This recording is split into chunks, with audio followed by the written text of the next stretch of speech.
Good morning सभी को। नई दिनचर्या और नए नियम। 19वीं सदी के मध्य तक कंपनी का ध्यान मुख्य रूप से उच्च शिक्षा पर था। इसलिए कंपनी ने स्थानीय पाठशालाओं के कामकाज में कभी ज़्यादा दखल नहीं दिया। 1854 के बाद कंपनी ने देशी शिक्षा व्यवस्था में सुधार लाने का फैसला किया। कंपनी का मानना था कि इनके लिए मौजूदा व्यवस्था के भीतर ही बदलाव किए जा सकते हैं। कंपनी एक नई दिनचर्या, नए नियमों और नियमित निरीक्षण के जरिए पाठशालाओं को और व्यवस्थित करना चाहती थी, अर्थात एक ऐसी व्यवस्था देना चाहती थी जिसके माध्यम से। और इसके लिए क्या किया जा सकता था, कंपनी ने क्या कदम उठाए। सबसे पहले तो कंपनी ने बहुत सारे पंडितों को सरकारी नौकरी पर रख लिया।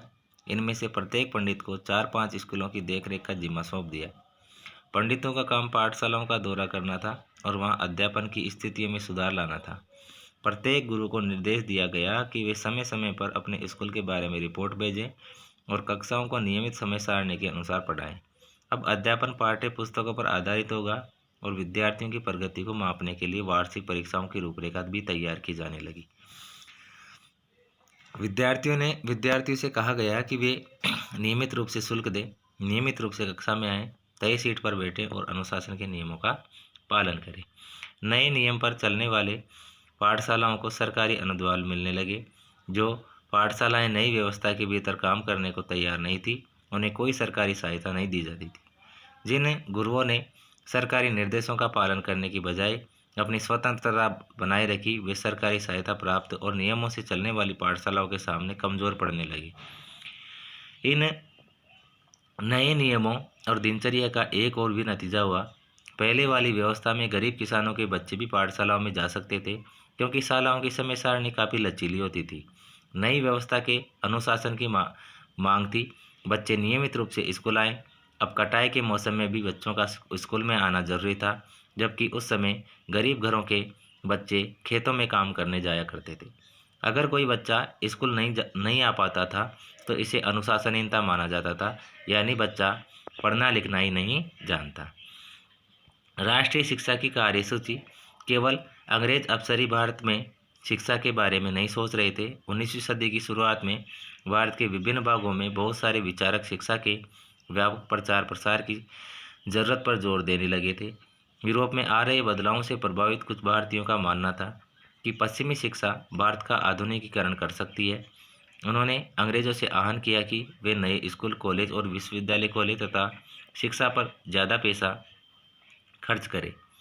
इस दिशा में कुछ प्रयासों के बारे में आप कक्षा 9 में पढ़ेंगे, परंतु बहुत सारे भारतीय पश्चिमी शिक्षा के विरुद्ध थे। महात्मा गांधी और रविंद्रनाथ टैगोर इसी तरह के लोगों में से थे जो इसका विरोध कर रहे थे। अंग्रेजी शिक्षा ने हमें गुलाम बना दिया।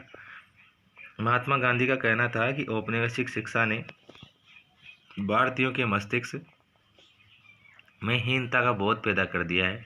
इसके प्रभाव में आकर यहाँ के लोग पश्चिमी सभ्यता को श्रेष्ठ मानने लगे हैं और अपनी संस्कृति के प्रति उनका गौरव भाव नष्ट हो गया है। महात्मा गांधी ने कहा कि इस शिक्षा में विष भरा है, ये पाषाण पापपूर्ण है।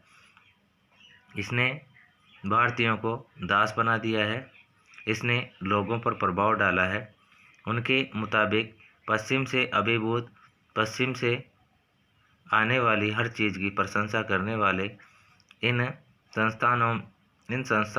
संस्थानों में पढ़ने वाले भारतीय ब्रिटिश शासन को पसंद करने लगे थे। महात्मा गांधी एक ऐसी शिक्षा के पक्षधर थे जो भारतीयों के भीतर प्रतिष्ठा और स्वाभिमान का भाव पुनर्जीवित करे। राष्ट्रीय आंदोलन के दौरान उन्होंने विद्यार्थियों से आह्वान किया कि वे शिक्षा संस्थानों को छोड़ दें और अंग्रेजों को बताए कि वे अब गुलाम बने रहने के लिए तैयार नहीं है। अर्थात गांधी जी ने कहा कि हमें अंग्रेजों का विरोध करना चाहिए और इसके लिए हमें उनके जो शिक्षा संस्थान हैं उनको छोड़ देना चाहिए। महात्मा गांधी की दृढ़ मान्यता थी कि शिक्षा केवल भारतीय भाषाओं में ही दी जानी चाहिए।